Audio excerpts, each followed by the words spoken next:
ஒருவர் 300க்கு 75 மாம்பழங்கள் வாங்கி அவற்றில் 50 மாம்பழங்களை 300க்கு விற்பனை செய்தார்.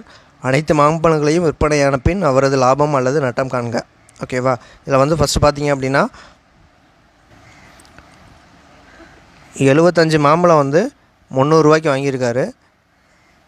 அப்போ ஒரு மாம்பழத்தோட விலை வந்து பார்த்தீங்க அப்படின்னா 4 ரூபா. ஓகேவா? அப்புறம் 50 மாம்பழங்களை 300க்கு விற்பனை செய்கிறாரு. அப்போது 50க்கு வந்து 300 ரூபாய்க்கு விற்பனை செஞ்சால் ஒரு மாம்பழத்தோட விலை வந்து 6 ரூபா. அப்போது 4 ரூபாய்க்கு வாங்கி 6 ரூபாய்க்கு விற்றுருக்கார். ஓகேவா? ஃபஸ்ட்டு வந்து எவ்வளோ மாம்பழம் வாங்கியிருக்காரு அப்படின்னா 75 வாங்கியிருக்காரு. அப்போ 75ல்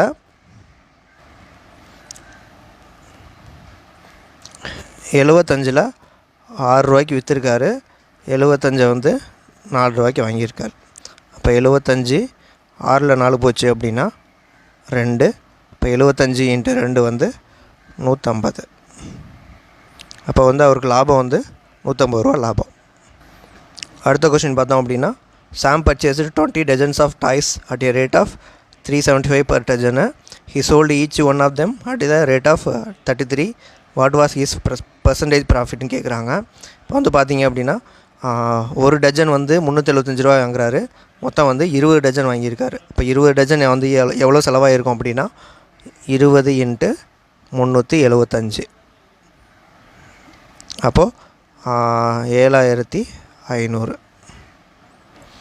அதுக்கப்புறம் ஒவ்வொரு டாய்ஸையும் வந்து 33 ரூபாய்க்கு விற்றுருக்காரு. மொத்தம் வந்து 20 டஜன் அப்படின்னா 20 ஒரு டஜன் அப்படின்னா 12.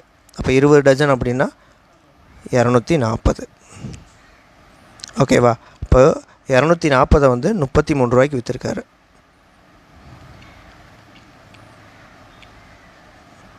அப்போ பார்த்தீங்க அப்படின்னா 7920 ரூபாய்க்கு விற்றுருக்காரு. அப்போ இதில் அவருக்கு லாபம் என்ன அப்படின்னு பார்த்தோம்னா மொத்தமாக அவருக்கு வந்து லாபம் எவ்வளோ அப்படின்னா 420 ரூபா. 420 ரூபா. மொத்தம் வந்து அவர் செலவு பண்ணது 7500 ரூபா × 100. 2 ஜீரோவுக்கு 2 ஜீரோ போயிடும். அடித்தோம் அப்படின்னா 5.6% வந்து அவருக்கு ப்ராஃபிட். ஆன்சர் வந்து 5.6%. இந்த வீடியோ உங்களுக்கு பிடிச்சிருந்தது அப்படின்னா லைக் பண்ணுங்கள், ஷேர் பண்ணுங்கள், சப்ஸ்கிரைப் பண்ணுங்கள். தேங்க்யூ.